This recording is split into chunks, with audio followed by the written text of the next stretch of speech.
We'll just check the microphone. We're okay? All good.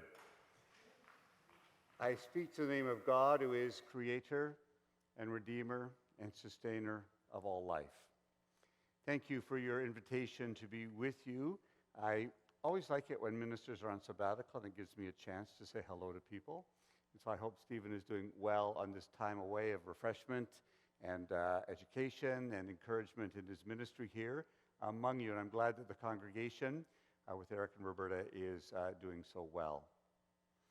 The great Danish philosopher, theologian Søren Kierkegaard said that the dominant metaphor that we have for the church is the theater. And so when you look at it, that's how you can actually sort of understand it. I'm an actor up here on the stage with a few others. You're the audience. And God is somehow a divine prompter, hoping I get it right. Kierkegaard said that that image is actually completely wrong.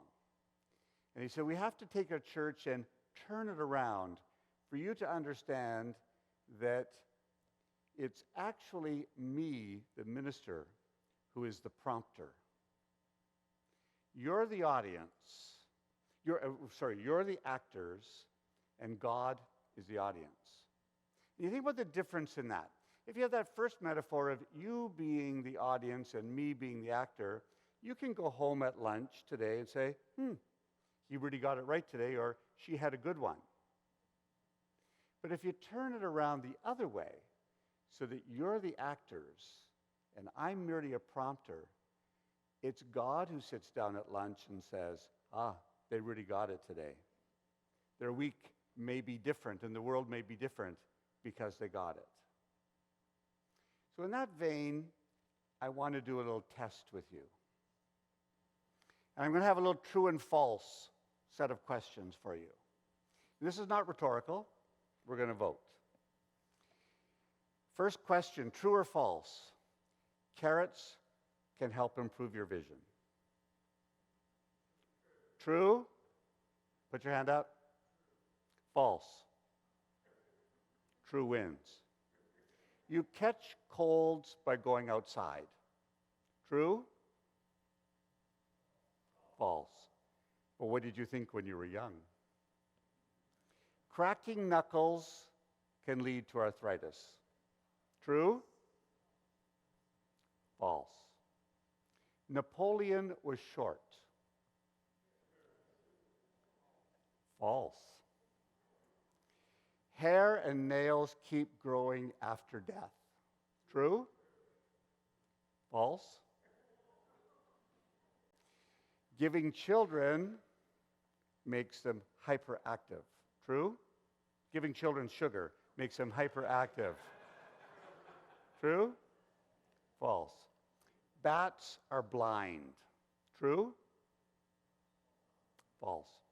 All of those questions have at some point in most of our lives been considered true. Most of them have been understood as either wisdom or experience or some kind of a knowledge that we have. But all of them are actually false. I challenge you this afternoon to go on the internet. You can Google this. You can get answers to all those questions and get the scientific answers behind them. But I start that way today just to begin to say, when we come into this church, when we come into any church, when we begin any process, let's start with the possibility that we might be wrong. It was a hard lesson. I'm getting out of the pulpit. It was a hard lesson that I learned 40 years ago, almost to this week, a few weeks from now. As Eric said, I was ordained 40 years ago to the ministry of the United Church. And I went to my first pastoral charge in Quio, Quebec, a little farming village outside of Ottawa. My first text that I preached on from the lectionary, as is today's, was the parable of the mustard seed. I was a fresh, new pastor, newly ordained. I knew everything.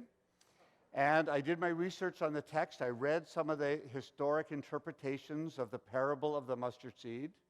I thought I knew about it, and I talked about it. I talked about how this little tiny seed in Jesus' terms became a mighty plant that even birds could perch in it. And I talked about the kingdom of God being like that. We start with small things and great things happen. I thought it was a pretty good sermon. One of the farmers called me, or actually I bumped into one of the farmers the next week, and he said, they must have different mustard in Israel or Palestine than they have here in Quio.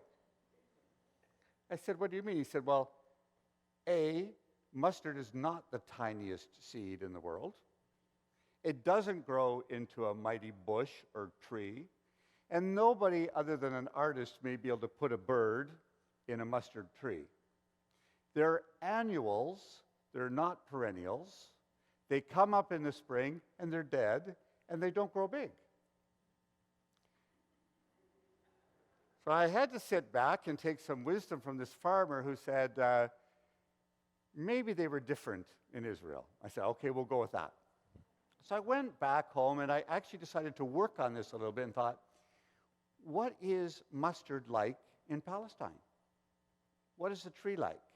I found a black mustard that was sort of a bush, but it turns out that mustard in Israel is exactly the same as it is in the Pontiac region of Quebec. It's an annual. It is not the smallest seed. You look at an orchid seed, far smaller. Many seeds are smaller. And it doesn't grow into a mighty bush. And there's no bird that's going to find a place. So I began to think, was Jesus wrong? Did Jesus get it completely mixed up? What was he thinking? Was he trying to do something to shake us up? Or what was going on here? So then, remembering my favorite professor at the seminary some 40 years ago, Lloyd Gaston told me that parables were Jesus' way of turning minds and hearts completely around and upside down. They weren't little morality stories. They weren't meant to teach us something about how we should live in life. They were meant to turn our whole vision of who we are and what we are upside down. They were meant to surprise and even shock us. The second thing he taught me about parables was that to understand a parable, we had to put ourselves back into the mindset, into the lives of the people who were hearing them. We couldn't transpose 2,000 years later. We couldn't interpret it and reinterpret and misinterpret it over the centuries. We had to figure out what it was that Jesus' original hearers would have heard and would have thought. Mustard seeds were actually considered unclean. If you look at the texts in the Torah, the Old Testament, you'll find that you could not have fabrics made out of two different kinds of materials. You couldn't plant two different seeds in the same plot of land. Particularly mustard could not be planted by a Jewish farmer because it was an invasive species and it would take over the whole field. So it became a rabbinic law that they could not plant the mustard seed anywhere. Mustard seeds did not grow into big trees. They were, in fact, unclean. Jesus' original hearers would have looked at him and said, "You're pulling my leg. You're telling a joke. You're doing something." And Jesus was probably, with his Semitic sense of humor, telling a joke. And what he was trying to do was say to the people of his day, perhaps everything you thought was true is not. Perhaps everything you learned from your parents and grandparents and great-grandparents, you need to let go. Perhaps the old rules of the rabbinic tradition are stopping you from being who you are. Now, lest I be accused of being anti-Semitic anyway, or anti-Jewish, or anti-Hebrew Bible, let's get it very clear. Jesus did not come to start a church. What Jesus was a good Jew who delved deeply into the texts of his day, into the rabbinic thoughts, into Torah, into the prophets, to try to help people live better lives.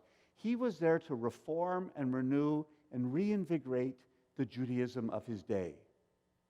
That's what he wanted to do because he had felt it had got off track.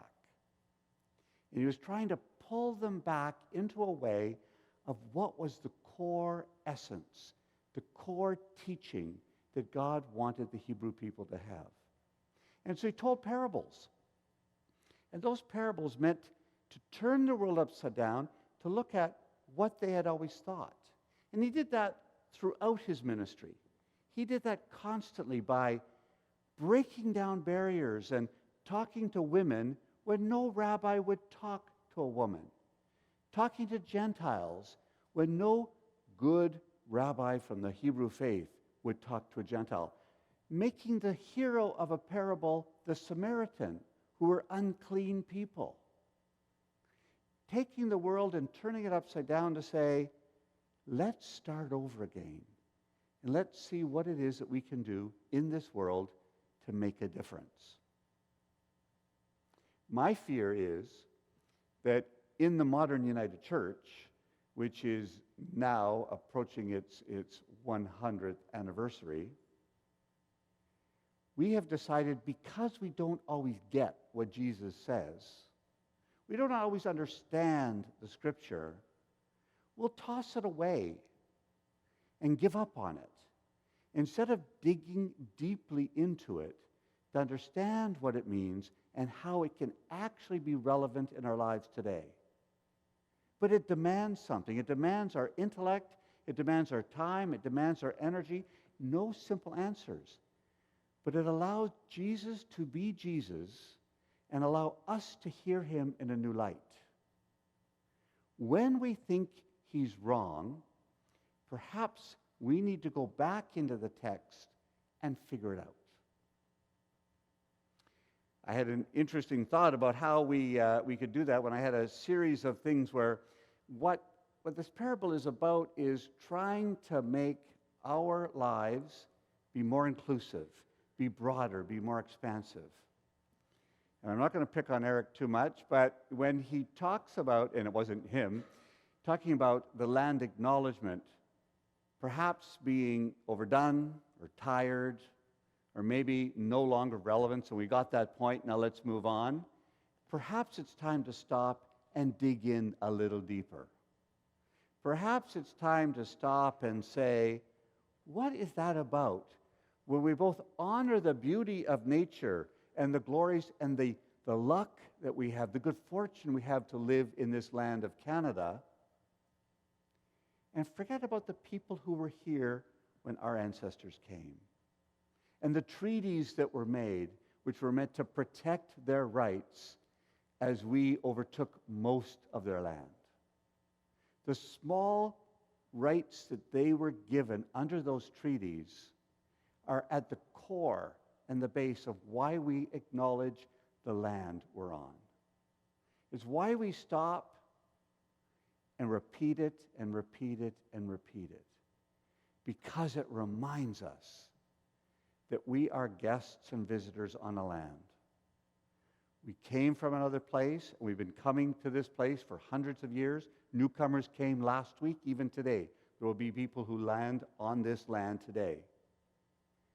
And what Jesus would be doing, if he were here today, is opening up that. And sometimes it's painful.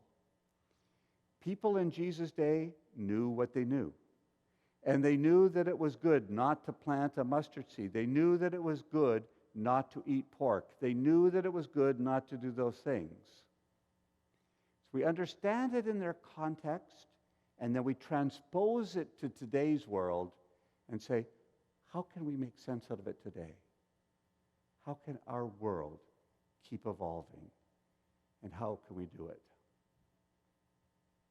I have one thing I'm trying to do today is to say, keep Jesus around.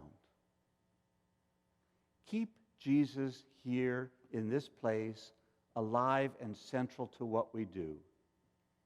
Because I would be bold enough to say we will not see 150th anniversary in this United Church of ours if we don't.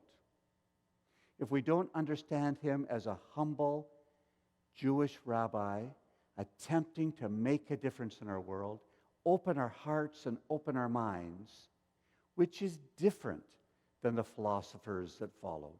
It's different than the artists and the imaginers who tried to create newness in our world.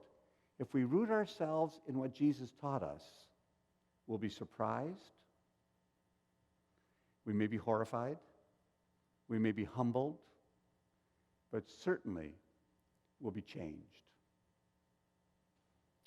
They asked me what hymns I wanted today, and I only really picked one. And it was that first one, Love Divine, No Love's Excelling. And it was probably because it has one line in it that may be my whole theology summed up in one line that Charles Wesley gave. And the line is, changed from glory into glory. I believe that about you. I believe that about me. I believe that about our church and our community. That we're good. That we are glory. And God will work and work and work away at us to change us from glory into even more glory. And with that, thanks be to God.